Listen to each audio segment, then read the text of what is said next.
Looks like we have audio. Let's see.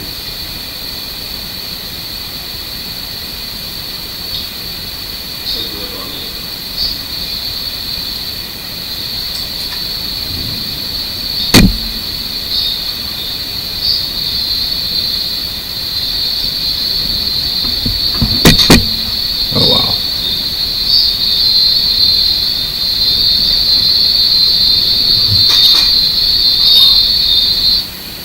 Okay, so the USB mic works. It's a little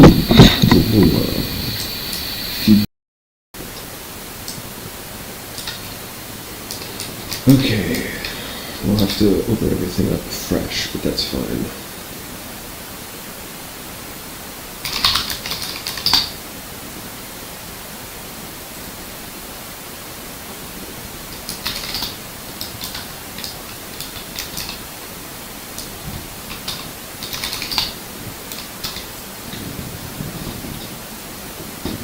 Alright, so maybe YouTube is like way down, and then I think probably the record is probably too high. I'll drop that down and we'll see what that does. That's definitely the USB mic there, and then we'll go to recording, and we're set on USB mic. We'll drop that down to there. We'll pop on over to YouTube. Where it's likely that my stream is just openable here.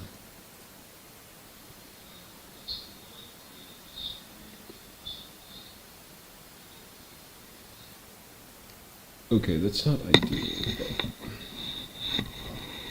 let's see what it's like if I take the mic and put it directly next to me on the couch. Let's see if that resolves things.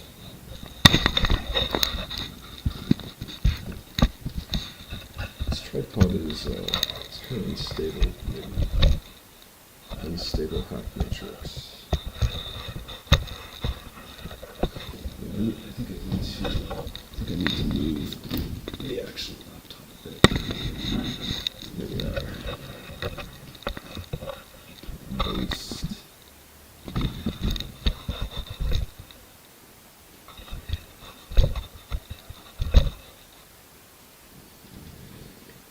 Okay, the mic may fall. If it does, I apologize. It'll probably be loud if it does. The way I'm using HackMatrix is really weird today. It's so far away. I wonder if I can rotate the USB itself.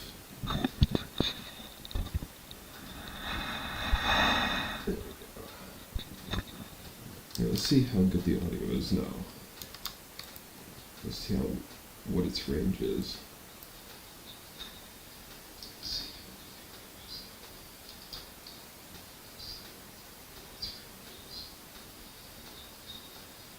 Okay, so it's likely you're going to hear the clicking, which is basically a radiator clicking, so I can't really do anything about it, except I can turn it off. I'm not sure how cool it would get. There we go. I'll drop it, and hopefully it doesn't get too cold. Whoops. Okay, so there is chat, as far as I saw chat. Okay, there you go. I can't read it though. I'm too far away from the laptop. I feel like I have to scroll forever. I don't even know where my mouse is. Hey, there we are. Macho, I can't see your full name. He asks, is it possible to project the mouse coordinates from world space to surface, or does it only work when focused? That's a good question.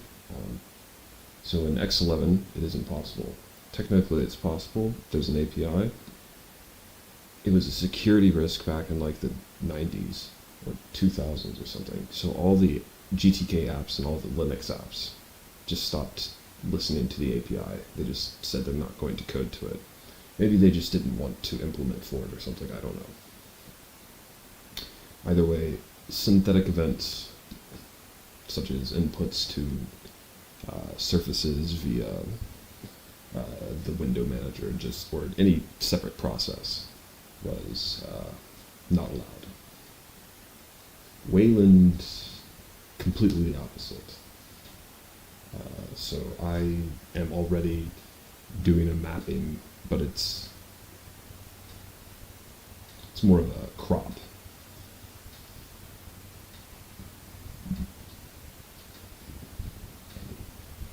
So we're pretty close to having a sort of projection in 3D space, not just purely perpendicular.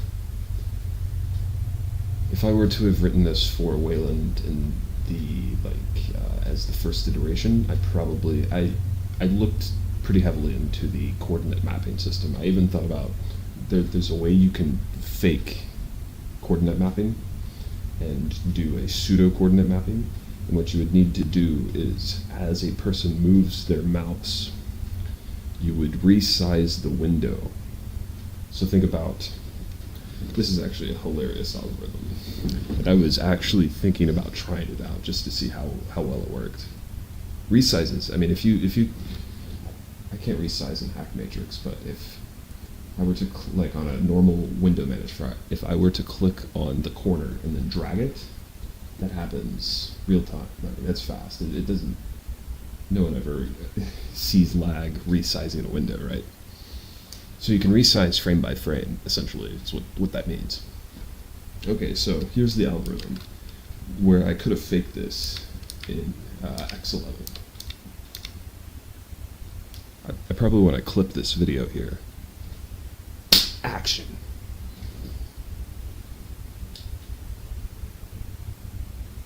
So the algorithm for projecting mouse coordinates in X11, where Wayland can project coordinates natively, X11 requires this hack that I came up with, which I did not implement. So if you look on the left-hand side, you see that the vertical line created by the browser is much greater than the vertical line created on the right side. And so at every point of the window, there is a proper vertical height on the window such that the screen coordinates, your physical, like on your screen, will match a window that's that size. So my algorithm was, let's see if you can see the mouse. My mouse is difficult to see, but it's in the upper left-hand corner in the temple in the dark area. Okay, so as the mouse goes across the window would be resized to the exact size such that basically the exact size such that this vertical height is that size with the correct aspect ratio. I'm not exactly sure how width would work here. Something similar. And so it would just resize the window. So it would be, instead of mapping the input into the app, I'm mapping the app's space, essentially. I'm mapping the app space. And it's isomorphic. And resizing literally can happen on a frame by frame, so I think that would work with the mouse input. It's a super trippy way to think about it, but I'm glad I don't have to. Although I still kind of want to go back and implement it, because it sounds hilarious, and if I made a YouTube video about it just explaining how it works, I think people would get a kick out of it. I think it would be hilarious. Okay, cut! Clip done.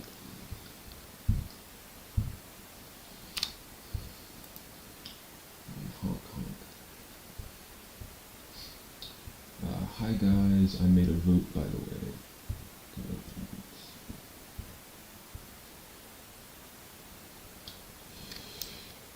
Okay, so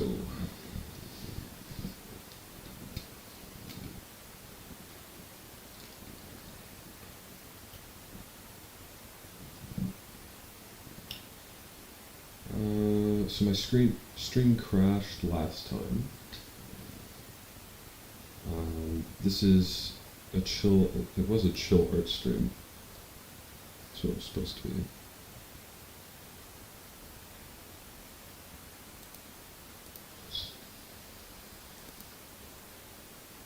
Okay, this is a volume test. This started a very low volume. Check 1, 2. Can you hear this? Check 1, 2. Check 1, 2. This is almost whisper volume. It's still vocalized though. Check 1, 2.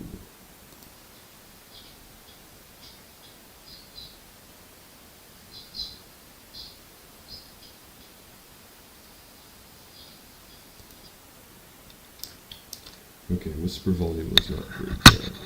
Now let's put this directly in front of my face and make it ASMR. Now.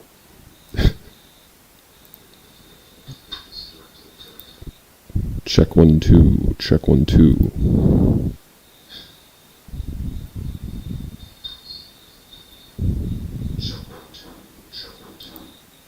Okay guys, that might actually... Let's see how low I have to drop my voice to get that to not...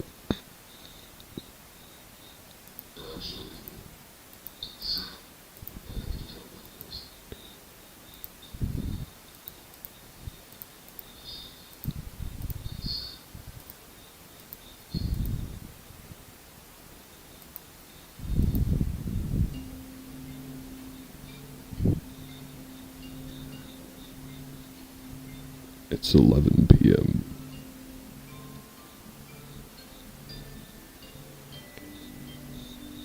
"11 p.m. means it's time for a goal meditation." Sorry, I'm blasting out this mic. I know that for a fact.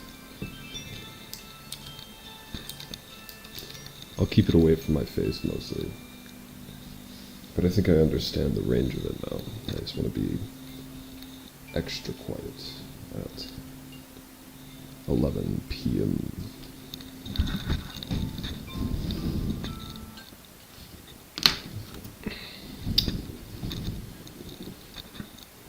Okay, so I am going to get my goal book. Or actually, I do this on stream. I totally forgot about that.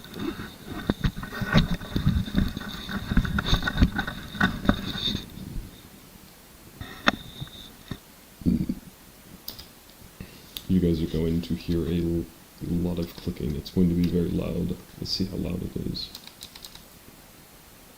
Okay, can you hear my voice like this?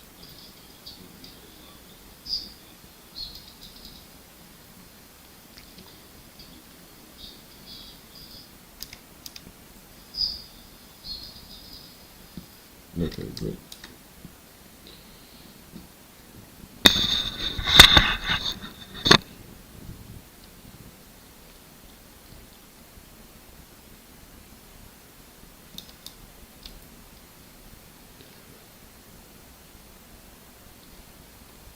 Oh wow, the sound was blown out like that even after lowering the volume. That's crazy. Okay, so I'm actually going to do some art. That's what I was going to do. Oh, but I did say that it's time to write a goal, so let's just do a quick meditation.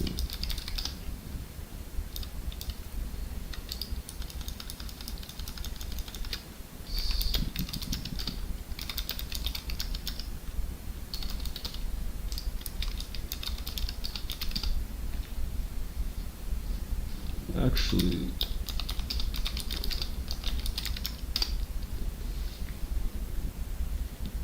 I'm going to mentally visualize the goal.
Alright, chat, tell me your favorite Linux distro. I'm thinking about making versions of HackMatrix Linux.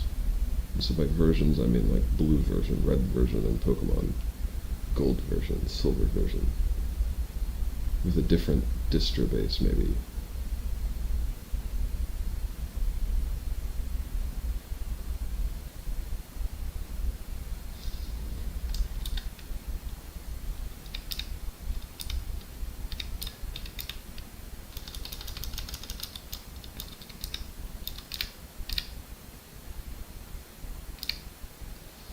The HackMatrix table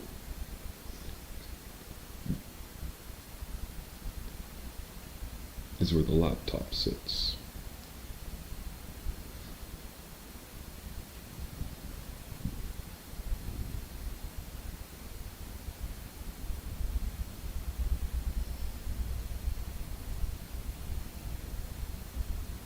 The HackMatrix temple, which is where we are, not the table, is for meditation. It's kind of the reason there's a temple here, actually. I have a sort of meditation booth 3D module that I designed. I think I'm going to download it and put like 100 of them in here. Maybe not 100. I don't want a homeless shelter, which I've lived in, by the way. Homeless shelters are awesome. Well, the one in New York is. I don't know how well funded other cities are. But for New York, I advise, I'm just kidding, I don't advise people. For me, the opportunity cost for moving to New York from Tennessee with no money is very high.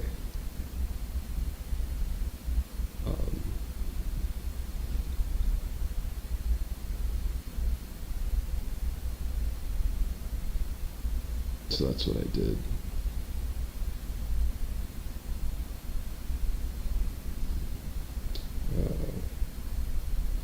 I prefer studios, though. I think that's a sort of natural, modern human living situation. Although I do like houses as well. I believe in aristocracy, sort of. I believe that the poor people who have like 3 generational homes that are like so old that maybe insurance companies don't even give a shit about them anymore, but they've owned for like 3 or 4 generations, and they own the land. I consider those to be aristocrats. So like all the like poor rednecks in Virginia that like own their home basically, or own their trailer or whatever. Like those are the aristocrats, frankly. It's difficult to see it with trailer homes. Most trailer homes are actually rented properties, so it's basically non-existent with trailer homes, which is, I think, one of the reasons why trailer parks have a bad name, get a bad rep. But like the mountain property homes, let's say in like the hills of Pennsylvania or West Virginia, which is pretty much the same mountain range as the Pennsylvania homes I'm talking about.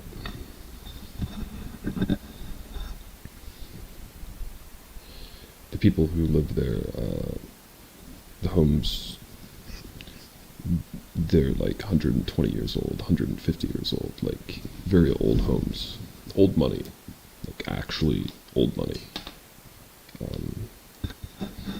So these areas got wealthy like in the 19th, or excuse me, yeah, the 19th actually, 19th century. We're in the 21st. I was like, no, it's the 20th. No, it was in the 19th century. These communities got insanely wealthy, and into the 20th. All of these Rust Belt towns, they all made their money and built pretty much incredible infrastructure So if you've ever gone to like St. Louis, they have a city that's built for, it's kind of been gutted in a way, but it's been built for 150,000 people or more, like in the city center, living there. So a massive metro area, and everyone sort of moved out to the county. So a lot of people got their wealth in the city and left, but the city's still, like, people don't abandon cities most of the time. I mean, sometimes they do and they tear down the buildings.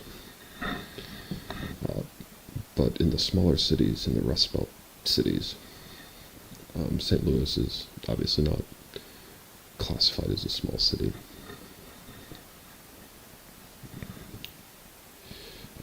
There's basically old money that essentially a family retires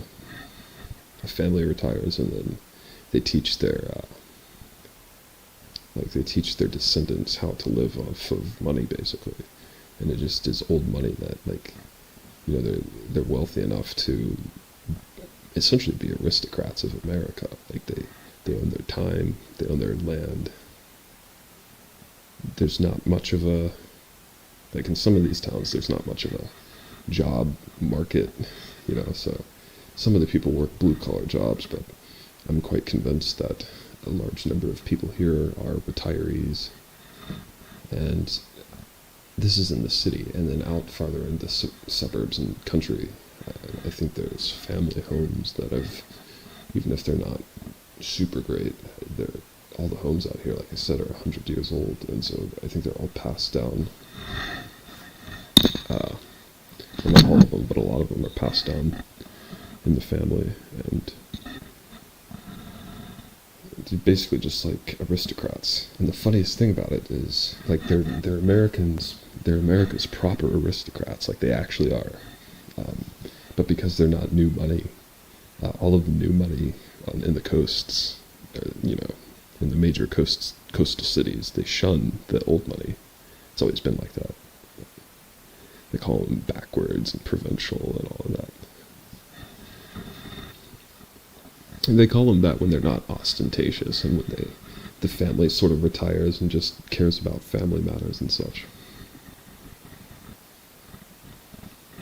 If the family, I guess, keeps a social life and continues to try to increase their income, I suppose they're seen more as sort of in the light of new money. But still, that would sort of be new money erasing old money. I don't think people fully understand what, in reality, aristocrat, like actually, like a proper aristocratic society actually means.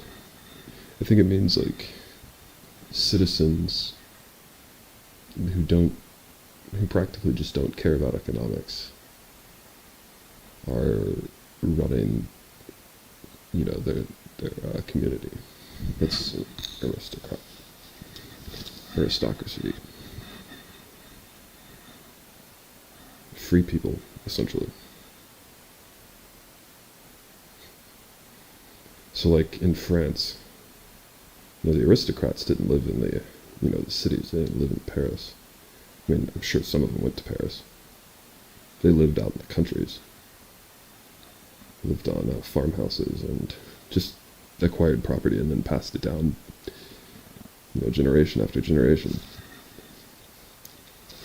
And so, if you think that, you know, the 4 generational families in West Virginia who own these sort of provincial run-down properties are anything but, you know, the aristocrats that they are for passing down property to their family like that for generations, making them free for intergenerationally free. It's, you know, not to say that all of these people think like aristocrats.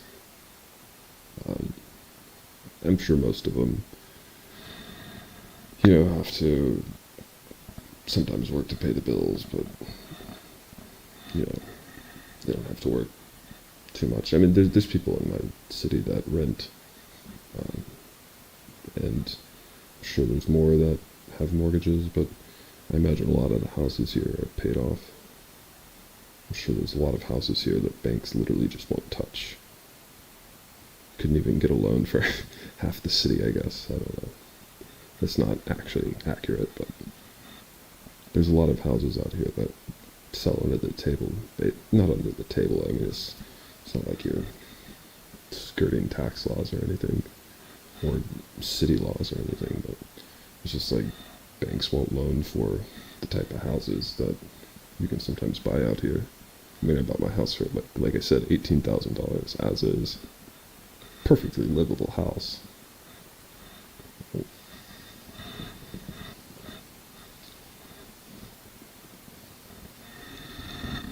But you saw the video of or you can see the video of the problems of the house on my YouTube. It's got a leaky roof.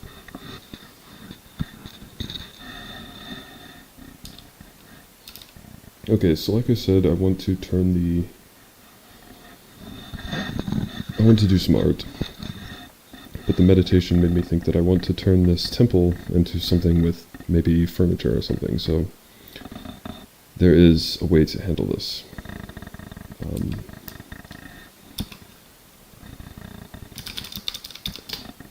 So I will download the file that I made and upload it to S3 of a meditation center, or personal meditation hub, basically.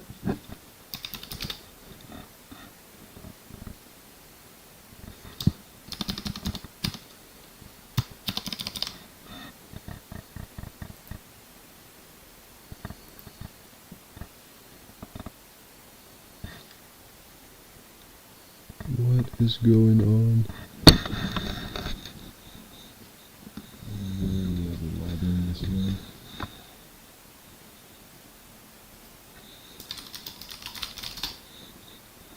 I need to get into AWS console, whatever that is, not whatever. I tried to AWS profile. It's just like a new login.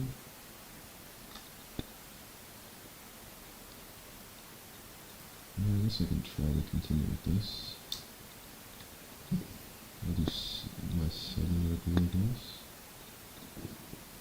I would be amazed if AWS changed their login.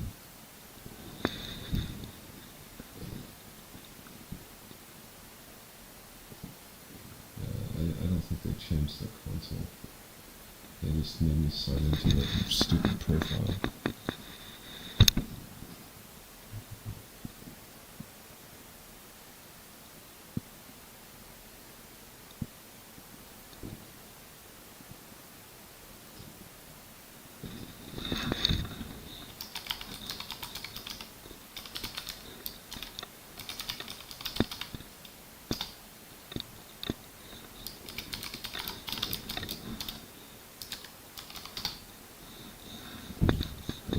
Okay, I was like, I know my phone battery is dead, but we wouldn't be on stream if my phone was dead.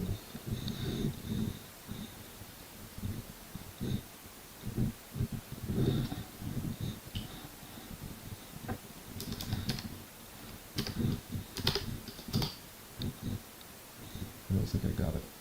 Oh, I got it. Okay.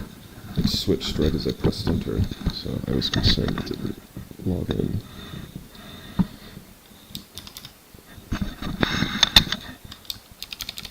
Whoops.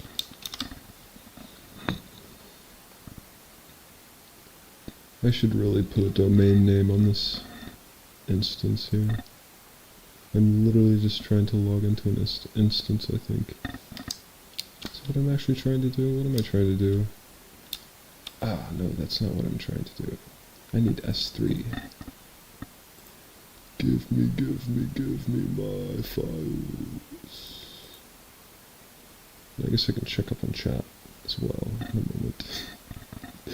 I'll check up on you guys in a moment. Just kidding. That's rude.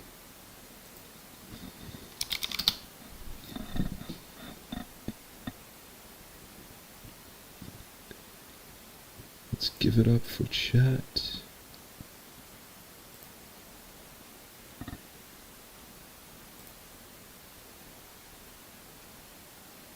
to scroll. Infinite scroll. Okay, no chat.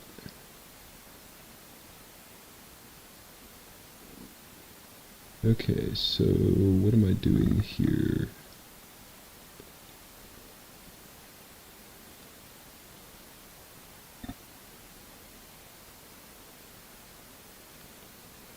Bro, this thing is impossible to use when it's this size.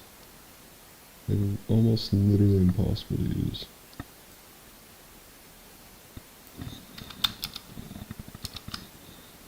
One thing that AWS does not have, they do not have, like, web designers, basically. Their internal tools, one of their internal tools, you load it, and you try to configure something, and it takes, I don't know, like 10 minutes? Like, there would be times where I would try to edit something, and it would time out the form. Like, you would spend all day using this UI just to do one thing. Okay, I need the Atlantis Cybernetica assets. And we want to get the Goofy Spike. Just kidding. We want the... what do we want? Square normal spikes. 2. Yang. Oh, maybe I don't have it. A base. What's the base? Engineering 1. What is the HackMatrix.mtl? That might be it. I doubt it is. There's a rock face. There is 2 square spike. Water, yang. The cave isn't in here.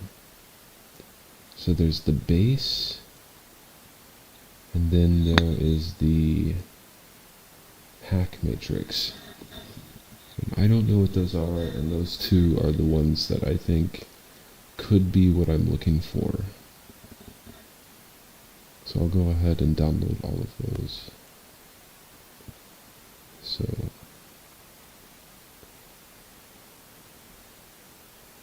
let's get the base.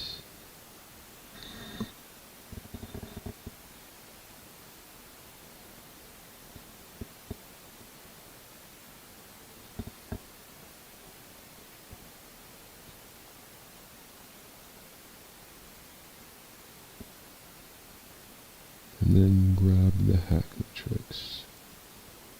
This just has a material and an OBJ, I think. Oh, why can't I download these?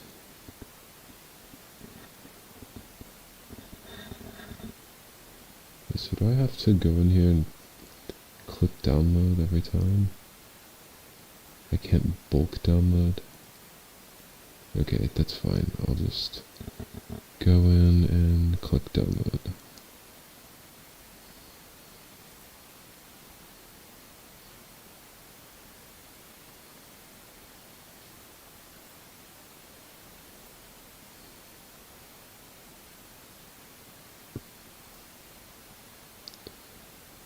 Okay, so I should have both the HackMatrix and the base, whatever those 2 are, into the downloads folder. So let's take a look, see if that's the case.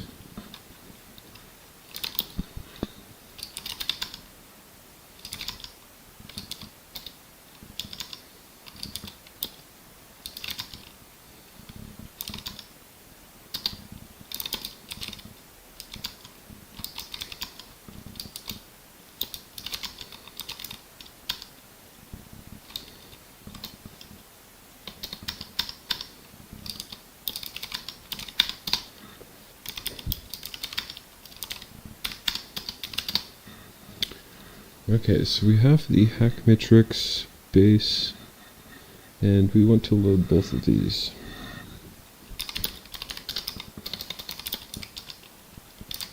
So right now, I think there should be a tool that's just like load OBJ, and then I should just give, that's like the Unix way to do it, and that's what I should do. Right now I have this TUI. I don't like it. I hate it, actually. I hate text user interface like that. I mean, I don't hate it, but it's not super flexible. It's so much easier to just have a suite of Unix utilities, basically. Command line utilities. And so to like load an object, you just, I don't know, you type load object, and you like drop a pointer or something, and then it gives you an ID, and then you come here and you load object with the ID, and it drops it right into that spot. And it's like there's so many cool things you could do with the terminal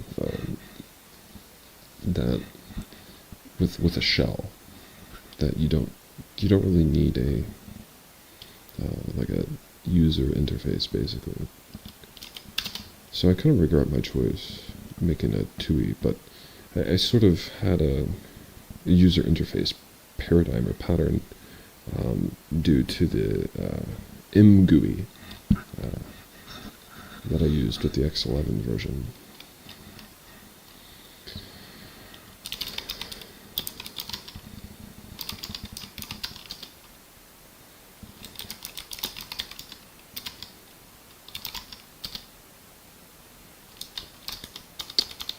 Not sure if I'm going to be able to use this, because I can actually see this pretty well, even at this size. Okay, that's fine. Okay, so what I want to do now is I want to create, there are two entities here. I don't know what they are. I'm kind of concerned to use them. They could be something that just doesn't have components that render in the TUI. The TUI doesn't render all the components. That's another problem. So something that is an entity that appears like it doesn't have components could have components that just aren't part of the TUI. Which means you basically can't ever safely delete a component unless you know what it is. I guess that's the case with everything, but... Okay, so I want to add a model first. And so this is going to be home column Kuber logos vox HackMatrix.obj. Okay. And so I press P to add a positionable, and let's just, let's see. We probably want to make it float a bit. So let's go see if we can find this. It should be at the origin.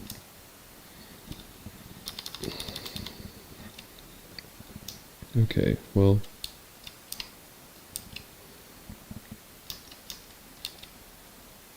it clearly does not have an appropriate object file renderer or something. It's very broken. I don't know why. It renders most object files. Apparently just not this one. Okay, well that means I just don't even have to make another entity, because this one's not going to work. So let's do home column Kuber logos vox base.obj, and let's go take a look to see what that creates.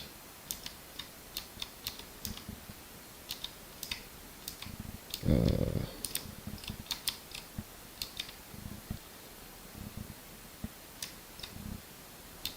think I moved the base obj to there.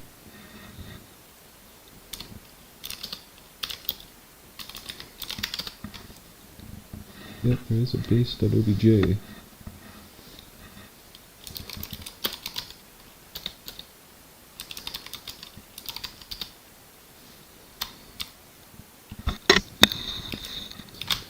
I'd be pretty upset if the file that this sort of meditation studio that I designed in Magic Voxel was deleted. It's possible that it was, and I didn't upload it. So I do think that this is correct. It says home colon Kuber logos vox base.obj. Yep, that's correct. So let's go back to the component select mode. Oops, not component select, I meant,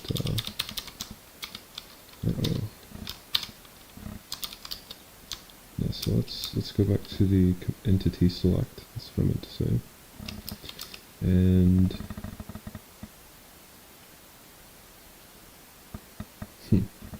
There actually isn't even a button to delete this.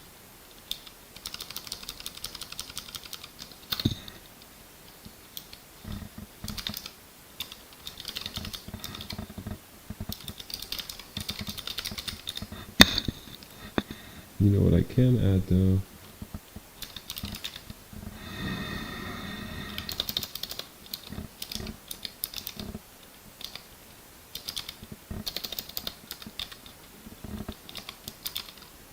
I think that's its name.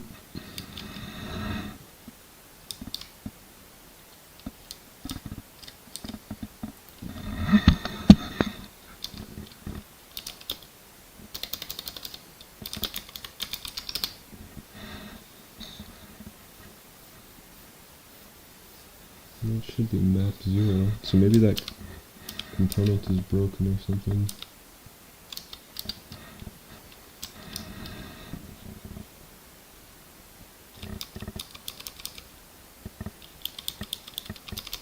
Or maybe I need to increase the size of it or something.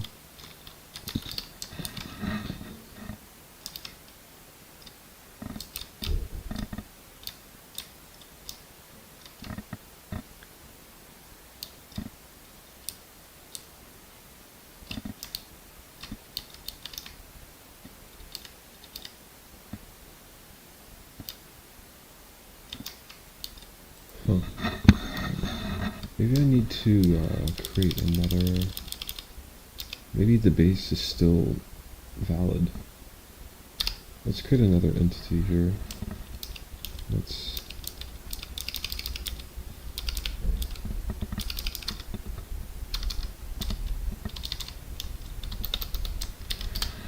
That 2 is really broken, I think. Okay. It says entity created. Okay, so it gets created above this goofy one. Sure, why not? Why not do that? Okay. Let's add a new model, and this will be home colon kuber logos vox base.obj. We're going to try this one again. And that's because I don't know what's going on with that ID, and okay, I still don't see anything. So now we can try the map.0.obj, I guess. Or I guess I can try to increase the size too. Hey, look at that.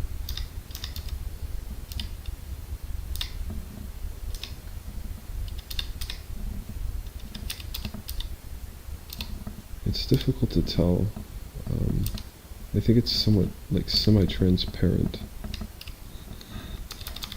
This is certainly something I designed with like OpenSCAD or something. You can see that it's supposed to have a hole here, and then it's, I guess, clear. So this backside... Oh, what the... Okay, so it's clearly supposed to have a hole here. Is there a hole all the way through it? But why can't I see all the way through it? What a goofy part. Look at that. Anyways, this is an engineering part, so that's not what I want. At least I can see it, though.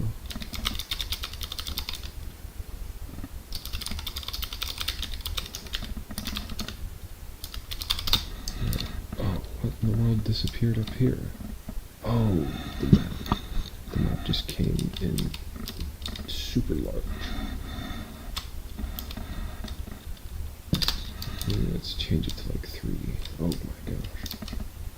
Still too big. I want the map to be in the temple. Since we couldn't do the meditation thing, let's put the map in the temple.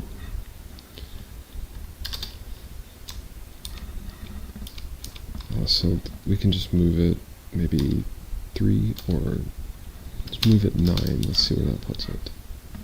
Okay, I can see it. Let's import it. Let's do 20.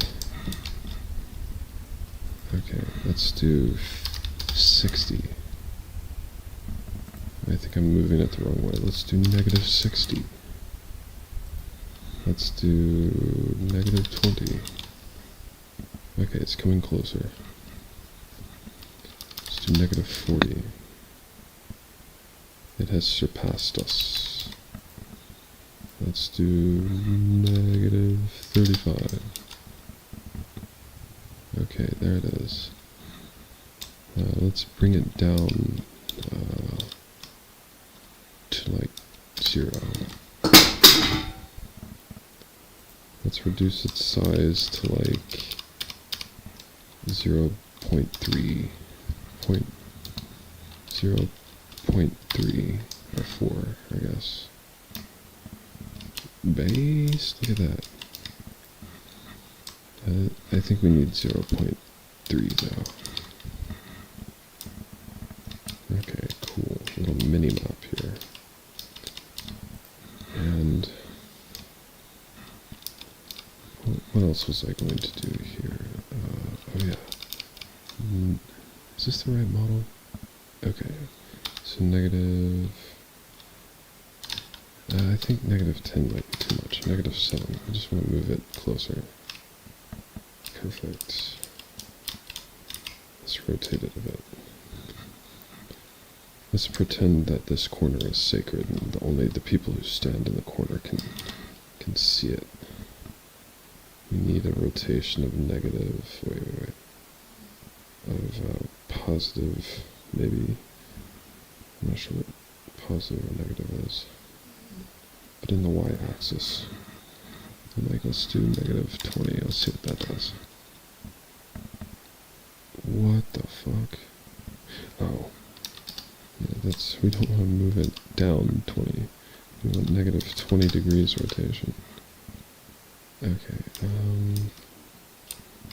yeah, okay, so it moved, okay, it moved away from me. I don't want it to do that, so let's do 30 degrees. Okay. Let's do 20 degrees. Perfect. Let's do 90 degrees. Perfect. Let's do 60 degrees. Okay, let's do 45, and that's where I'm going to keep it. I'll come and see where we are in the cave.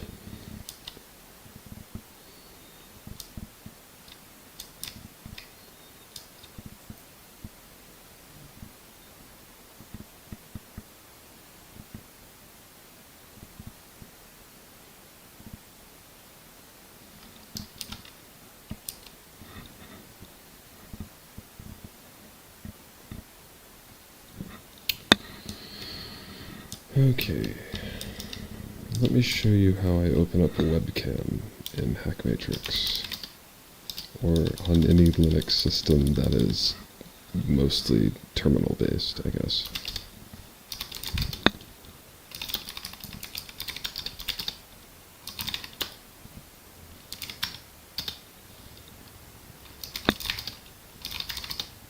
Oh my gosh, can't type.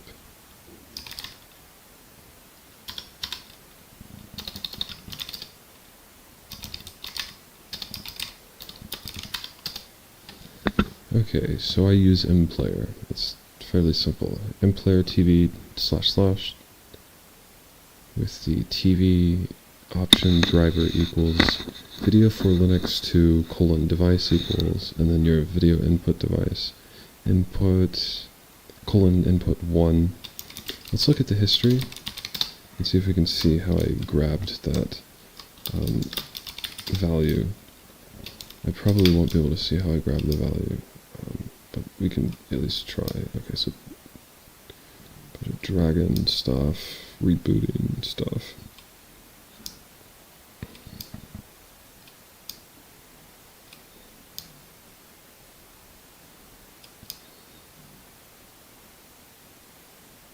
Scribbler bot.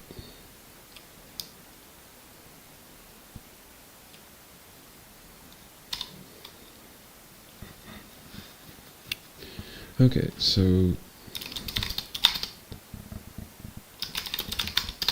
I can't remember how I grabbed the video, but you can just Google how to get your video device, the correct video device for mplayer TV. there's not many dev videos, so you can just do input 1 on all of them. And mine has an unusually large number, I think, for some reason. For starters, WF stream creates one.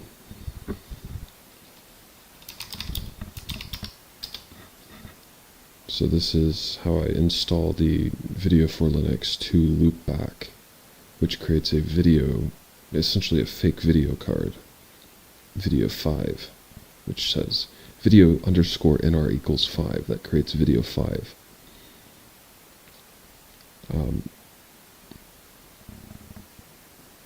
It's labeled WF recorder. Doesn't, I think, need a label. It used to be actually called WF recorder.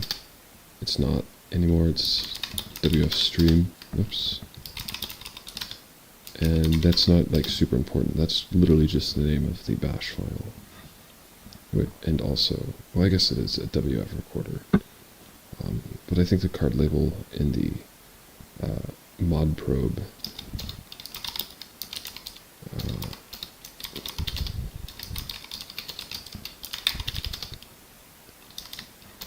I don't know what that is, but I think it might just be a label. Okay, so now let's see if this is a good spot to do this. It might not actually. This is kind of like an aesthetic spot. This is like a meditation spot, so I probably shouldn't get rid of the meditation terminal.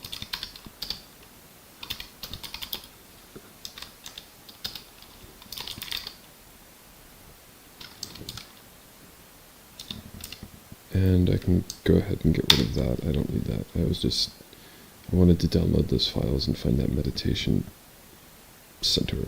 I couldn't find it.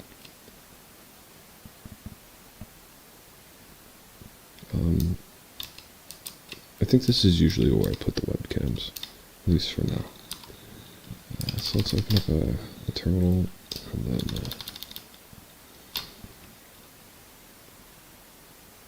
where do I go from here?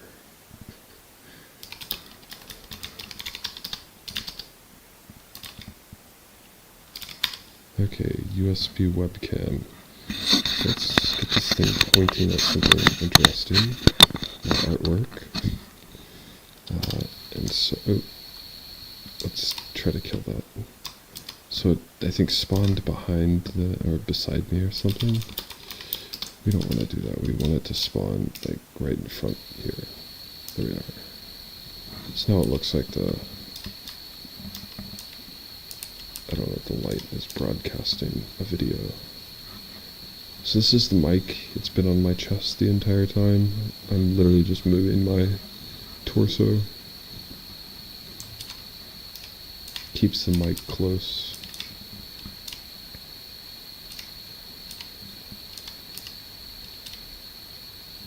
Okay, so I was thinking of just doing some art. Doing some art. I've got, like I said in the last stream, a new set of paints. And a really, I guess it's a day old copy, but the cup needs to be cleaned out.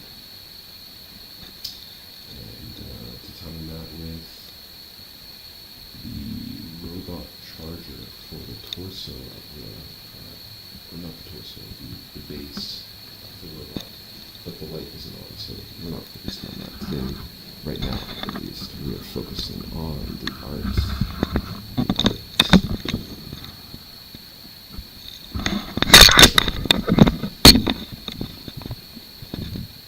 Welcome to the HackMatrix mural wall, the map of the HackMatrix, basically. So, like, think of this mural as like a, I don't know, an artistic wall representation of the map over here. It's not really, but for all intents and purposes, we can pretend that part of it is.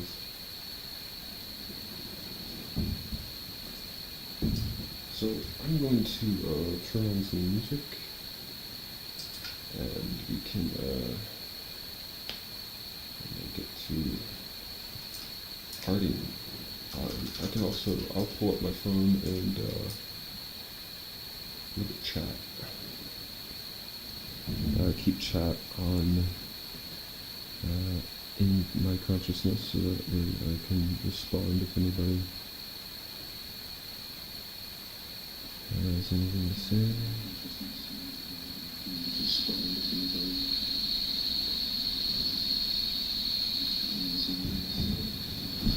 Okay, so I do believe I want to open up a volume control and drastically increase volume.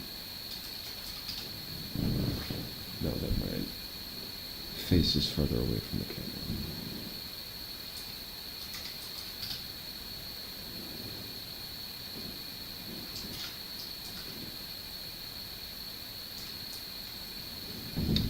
The volume control already existed. So let's go take care of that.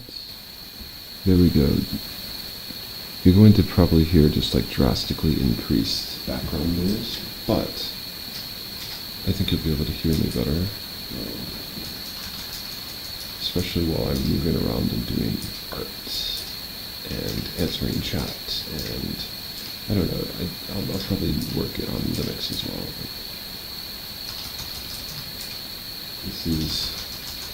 This is the chill stream, so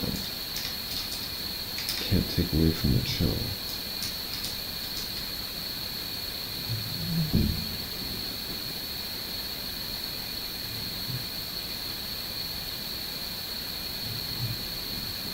Okay.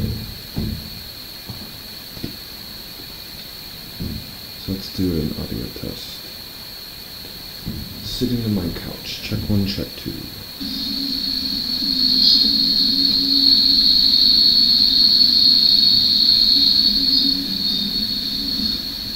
so I do believe I want to open up a volume control. Wow, that's terrible. It sounds so bad, guys.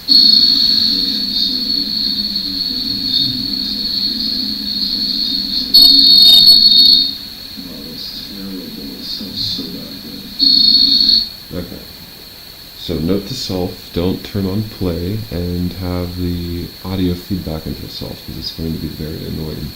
I think it sounds okay when it's not feedbacking like that. Okay, so music and then some art, some painting. I'm going to play, I wish I could play my favorite jazz musician. I'm just going to play royalty-free jazz.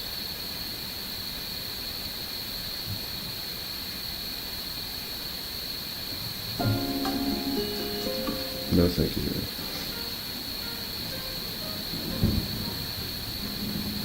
We'll just do some generic coffee house jazz.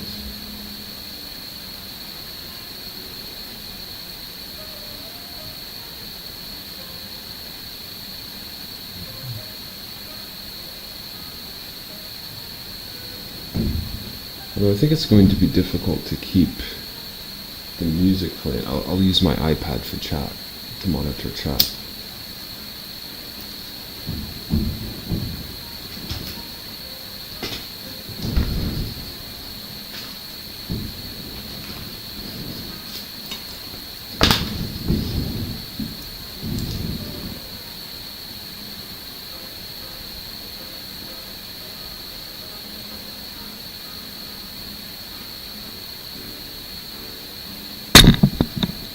I'm going to pick the mic up so you can see me log into my iPad here. That's a joke. I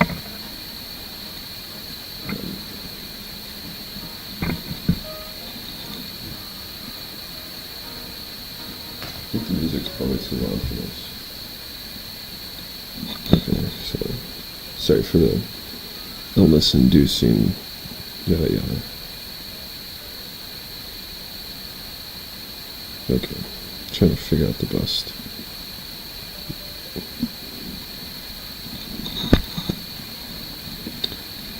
Maybe it's better to do it like this. There we go. Sorry guys for making you ill. This is a sort of illness-inducing operating system, so being on here, you know you must be seaworthy and resistant to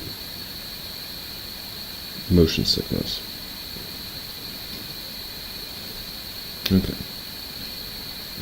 What was I going to do on my iPad? Oh, chat. Chat, that's what we're doing. Opening up chat. Live. Let's see how good we sound. Terrible. Holy shit. I'm going to move. I'm going to say something and then run into another room and then hopefully catch it in the feedback. Let me prep. Let me remove myself from any cables here. Okay. 3, 2, 1. Hello world.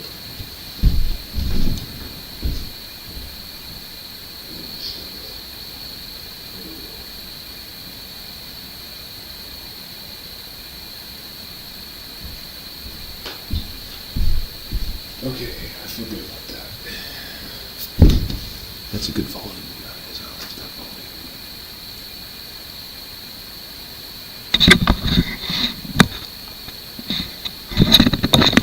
So, on to some HackMatrix. The art of the hacker. Hacker art.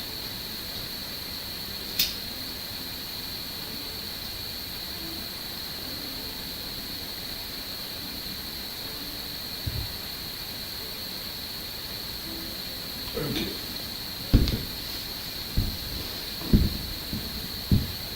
So like I said, I got some paints. Check these out.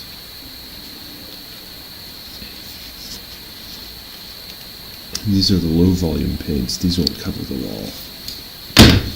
Then I got some high volume paints. Just a few.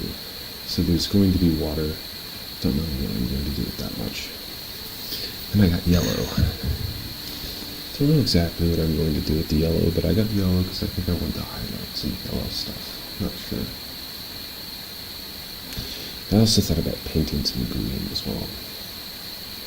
So I'm going to start with yellow.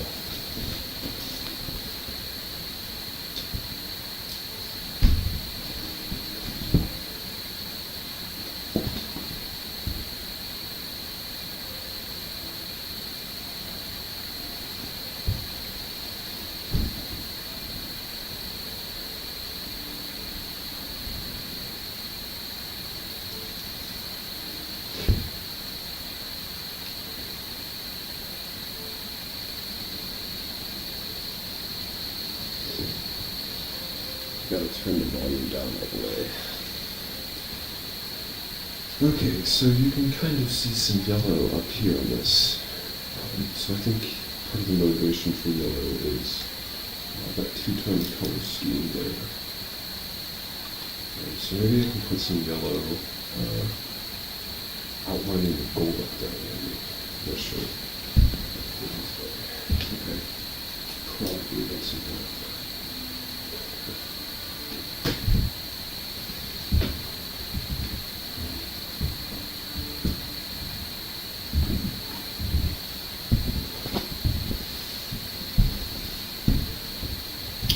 Okay, so this is going to seem absurd, but I do like putting paint on things that I like keeping and sort of making art out of it as well. What I mean by that is my palette, what I use to paint. This is a laptop, obviously, right? This has running HackMatrix, so I could just use this to daub my paint, and then when I'm done, there'll be a painted spot, basically. That's the idea. On the laptop. So,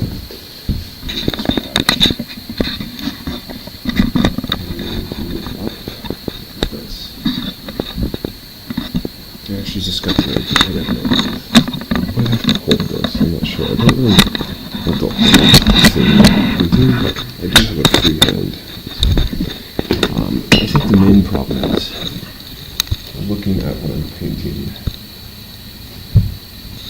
Okay, so I think I want... Whoa.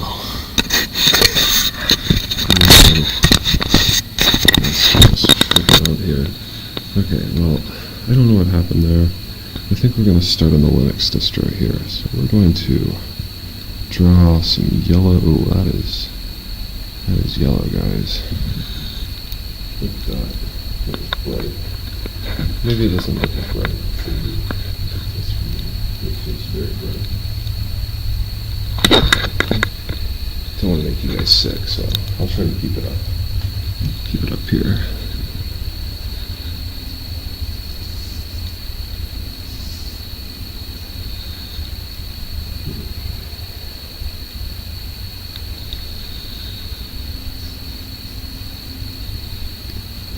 I think I might actually paint over the envelope too. I think the envelope will show the yellow pretty well.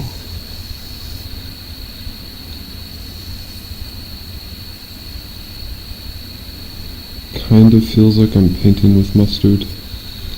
Not exactly what I want to be doing, but it's fine. For some reason I got the urge to paint this. So this card here. It's mostly held on by paint, actually, believe it or not. Also, I almost dipped my paint into that coffee cup. My paintbrush into that coffee cup. Okay, so I want to make sure that there's still some purple on here. And then I also don't want to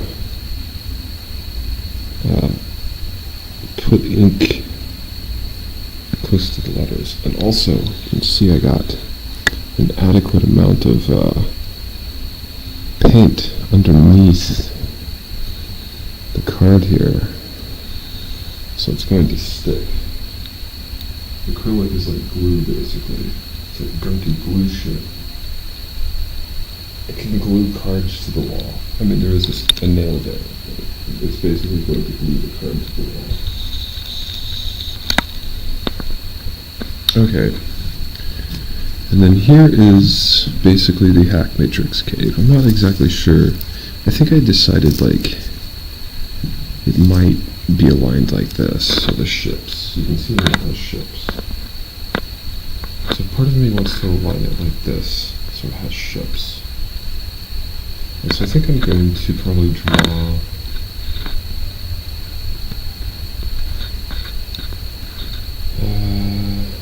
so maybe it can have like yellow rays. Maybe these lines here can be yellow, and I can project those lines out into the greater wall, so that way I know. You'll see what I'm talking about. So I'll draw this line here, and then this line is going to get projected into the greater wall like a ray. So that way it now is going to line up, and I'll never have it be misaligned. Or at least, if it does misalign, I'll be able to fix it. This does necessitate that I actually hold this thing down, or do the same thing I did last time, which is boop. There we go. I still think I want to hold it down though. Let's see if this moves it. Okay, that didn't seem to move it.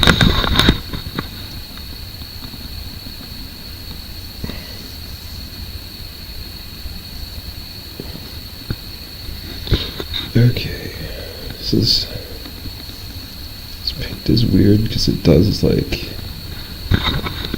curve inwards and then it curves out. I did a small one there, but I'm fine with doing a larger one there.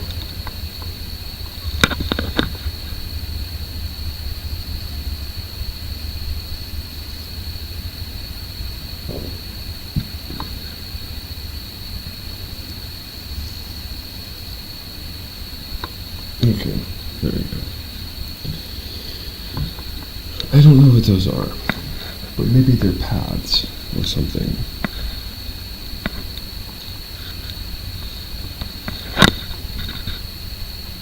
regardless, we have a lot of yellow paint. So I'm going to go up here, because I think up here is probably where we're wanting to use most yellow. So you can see that at the top, I think I wanted to emit some rays, but you can see that the rays in the card are emitted only downwards. So I'm trying to reconcile those two. So one thing I could do is, you can see that this dot here, it curves downwards. So I can curve this downwards to like this. So like that. I could do another one. Since it intersected, I could do that like that. So you can see those two lines up there. So what this is going to do is it's going to give it a strange rotational sort of dimension. I'm not sure if I want to have a color-based rotational dimension.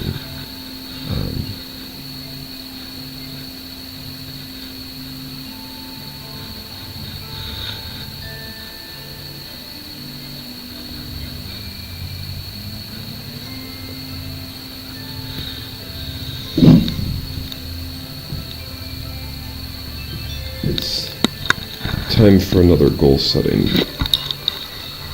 So, let's set this up here.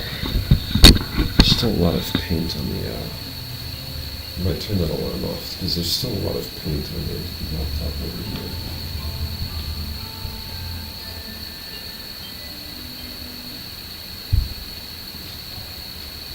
Actually, something I could do, well, that's a cool shot. I can actually probably fill some of this space. So even though, let's see, you guys can see this, but very well. So even if I fill all of that sort of white space up there with yellow, or largely yellow strokes,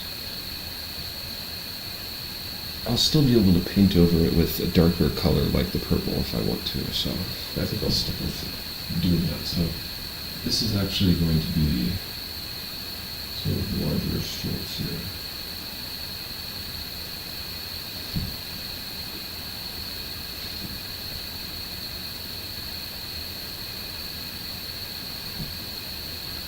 I think I'm going to try to go the other way as well. So it's not just going to be a singular direction.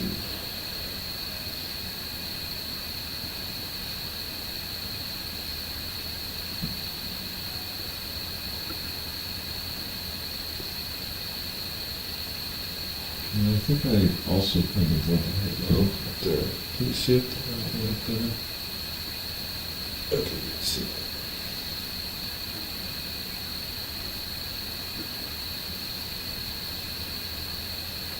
So I kind of like some sort of halo paint across. Okay, so I'm almost exhausted all the paint on the laptop. I think sort of the ones up here deserve like a good thick broad stroke. And then there is some paint sort of left over. So I think I'll actually spread it. If there's paint left over, significantly, I'll probably just spread it out into the squares.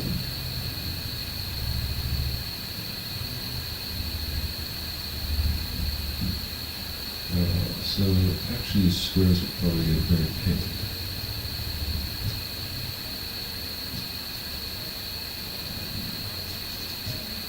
Some of them maybe not so much.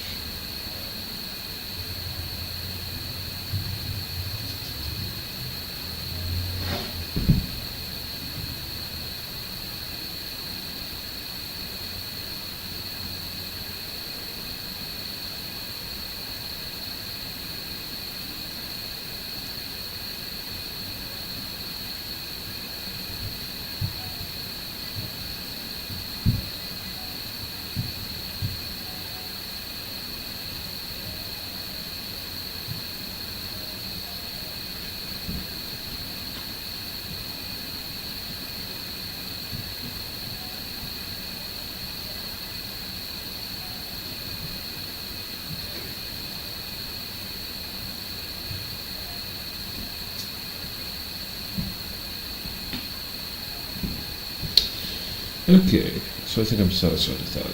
The final thing to do here is look at the water.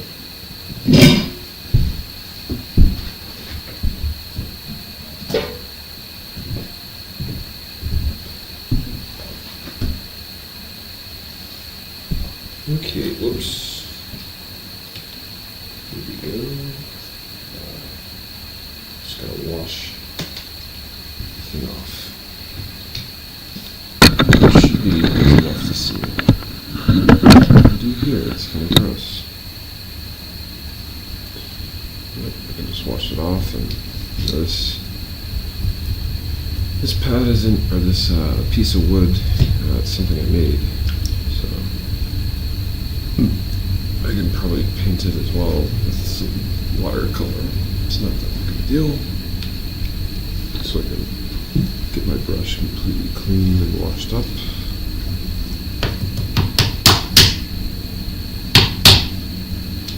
Yeah.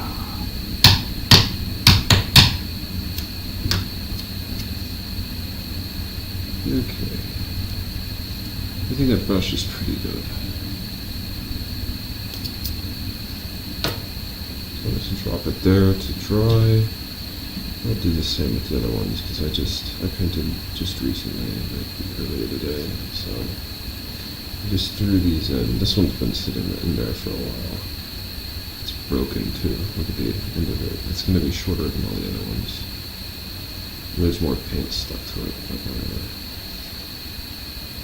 Look how short it is. That's difficult to actually make sense. It's particularly short though. Oh gosh. Boom. Short one.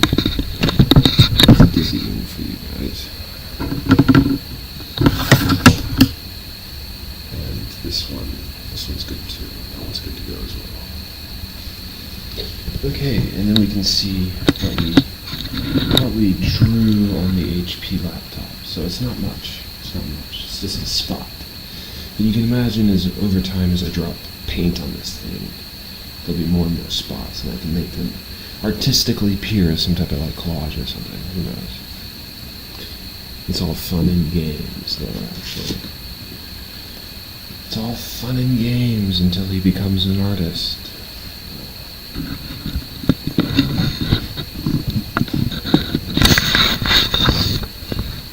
Turned off the light. We want max light. Okay. So there's a recap on the art. Here's the cave. So this cave actually, you can see there's boats on it at the top right corner. And this cave actually represents the cave we're currently in. So these yellow streaks in this path is what is actually to our right out the door, back there. I'm not sure what it represents except maybe golden paths, paved streets of gold to the downtown of HackMatrix City or whatever we call this. This gets delivered as... Let me turn down the brightness of this light.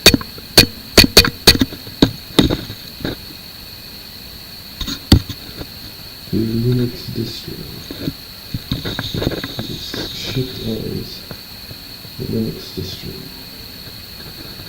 And so this city block is lined with gold as well.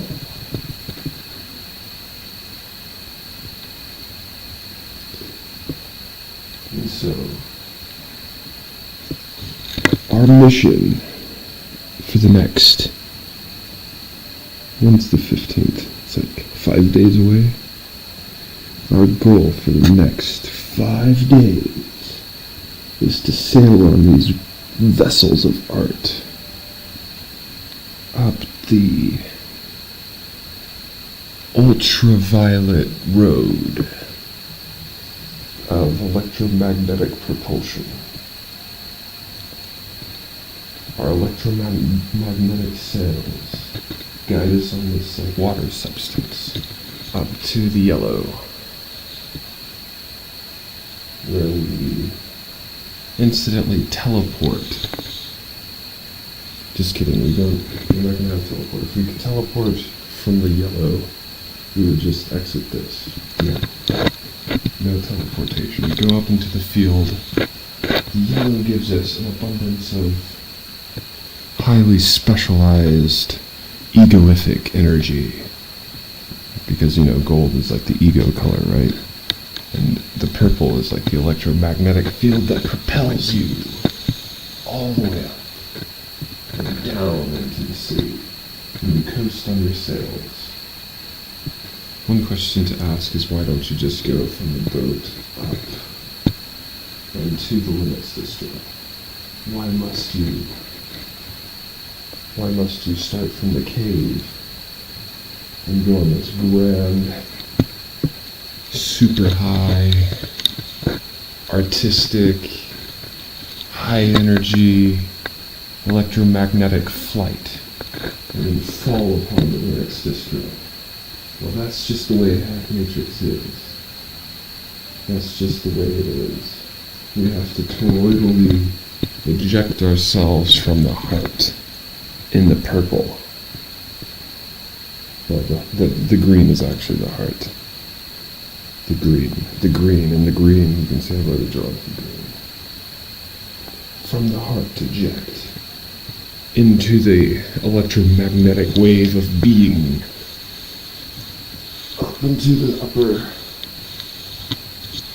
kete, where it gets energized with our golden ego principle and drops down into what we actually want to do, which is deliver a Linux distro by the 15th of this month, basically. That is the plan, plus the art. That's the art and the plan. It's both of those things. Because that's how I roll, guys. I draw my plans and stream them.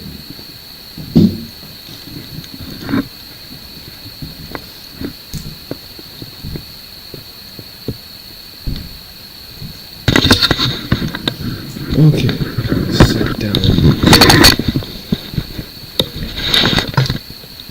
Set down the stream device here. I would like to conjure up some nice lighting for this section. I want to experiment with some lighting. But I'm going to sit down for a minute and interact with HackMatrix Linux as opposed to the HackMatrix mural.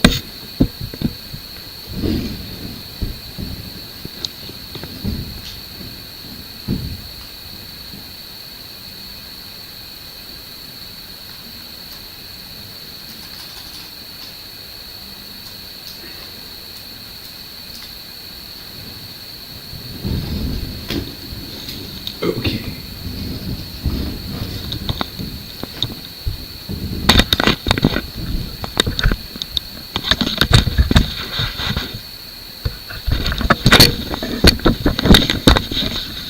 Okay, let me get the microphone relatively stable and close. Hopefully that's good enough. I'm going to turn up the light on this thing. Because it doesn't bother me.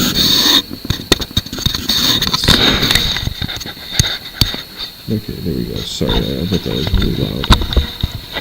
Extraordinarily loud, and chat probably doesn't like really loud things. Is that right, chat?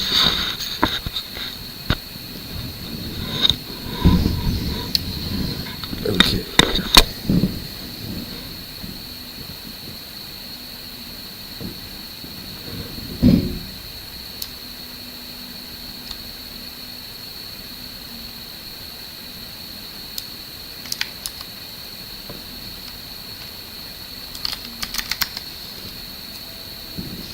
So my alarm, I think, went off while I was doing art, which means that it's time for another goal meditation.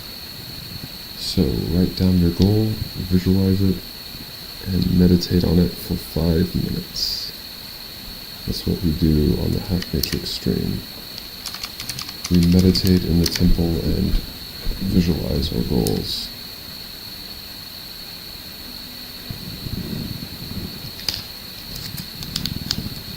Also, drink any coffee or I call them consumables. Consume any consumables that you wish to consume that will get you through whatever work period you have. Well, I guess you probably don't want to drink coffee, right? You know, get stimulated during the nighttime. That's usually sort of the morning. Caffeine at night for a lot of people is not ideal. Or any stims.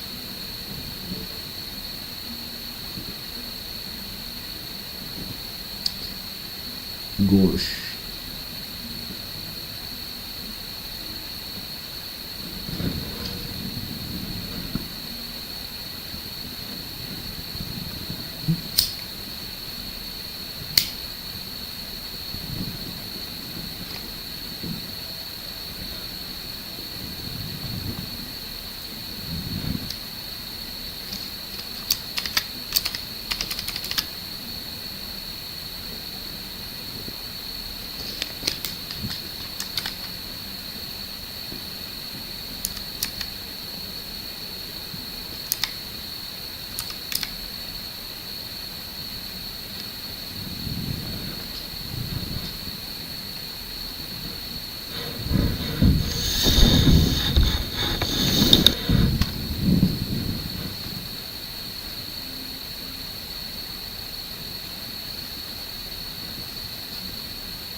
Each line represents a minute. We have 1 minute remaining.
It's funny, this might be the easiest way to view chat. Let me show you.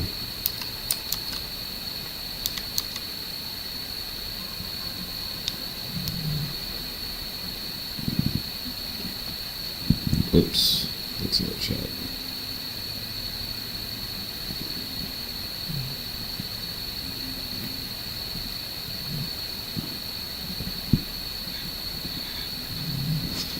gosh, it's so blurry.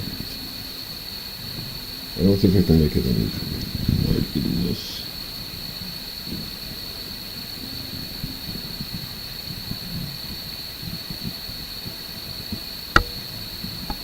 It's hardly readable.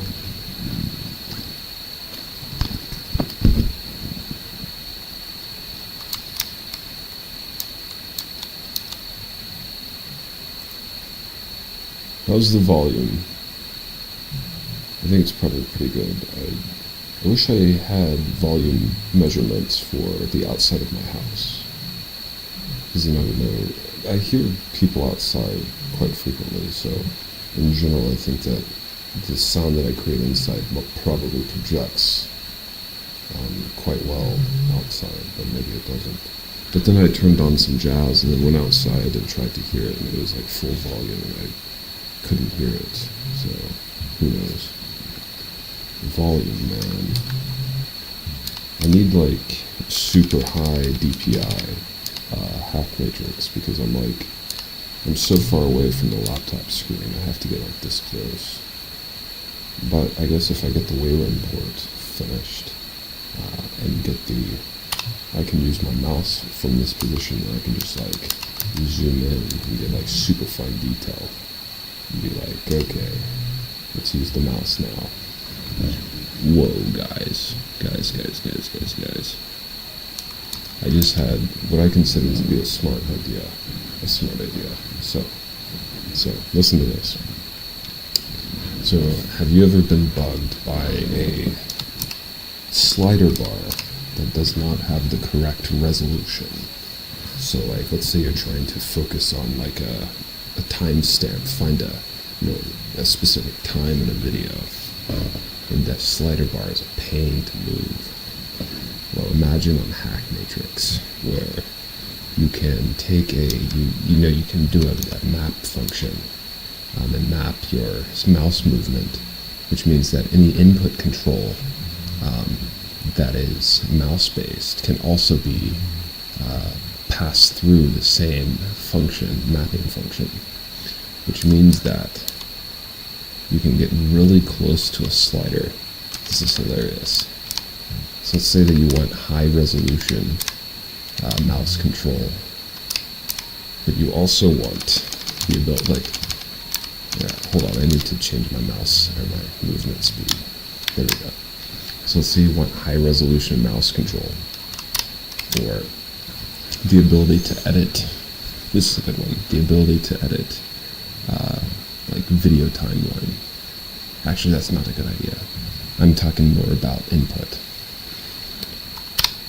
Oh no, what just happened? I pressed D, what did that do? Okay, it just moved me to the left. There we go. Okay, so I press F. You can see the mouse near the guy over there on the left. Now, from this view, the distance for just this small section of the high volume range is quite large mouse-wise. You can see that how big it is across the screen. The farther you get down, the smaller the distance is to increase the same amount, which means that I have mapped basically a linear function that projects. It's the projection function, basically. I've mapped the control input to that, and so it's really fine resolution here, and it speeds up the farther away you get. You can do some really cool UI effects like that. Anyways, I'm not sure how useful it is. It's kind of the same. It's like, how useful is a 3D window manager? Well, I guess we're trying to figure that out, or I'm trying to figure that out. So like the angle I did was kind of extreme, but it still applies like here as well. Well, I can't see my mouse. Okay, so lower left-hand corner in the gray, you can see the mouse. So imagine it's on the, where is it? This is pointless, it's too white, I can't see my mouse. Okay, it's on the blue now. Boom, it's on the slider. Okay. You can see the little red mouse in the slider. So imagine if I could click and drag it. The first little bit would be high resolution, and then it would start to change the value faster, moved farther away, faster per movement of the mouse. That's kind of a cool UI concept, I think.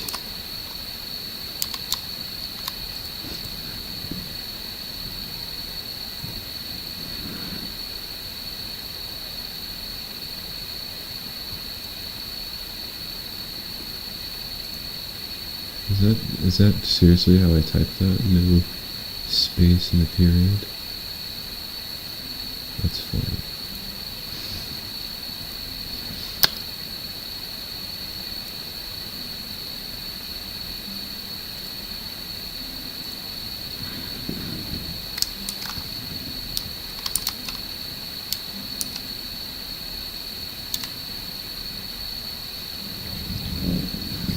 Oh man.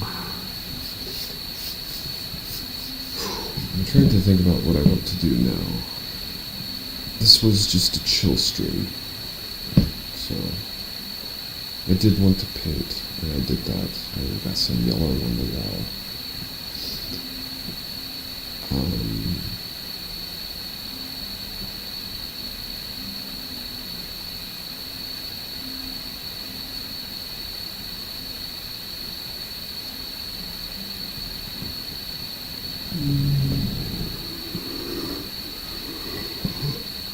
I'm tired. I want to eat food.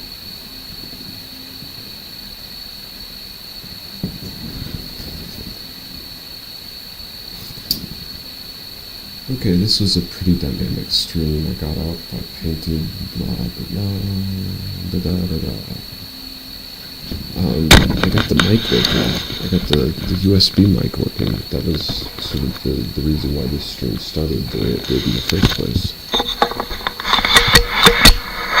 So I'm relatively happy with that. I started using the USB as like a handy cam, as you can see here.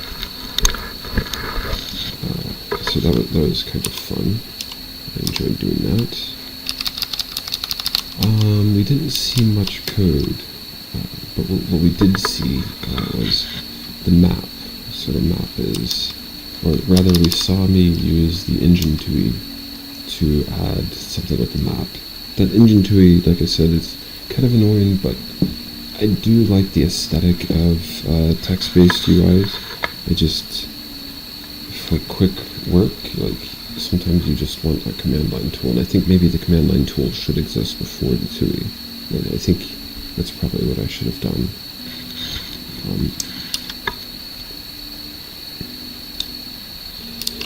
I think I did two goal meditations today in the stream, not today, but in this particular stream.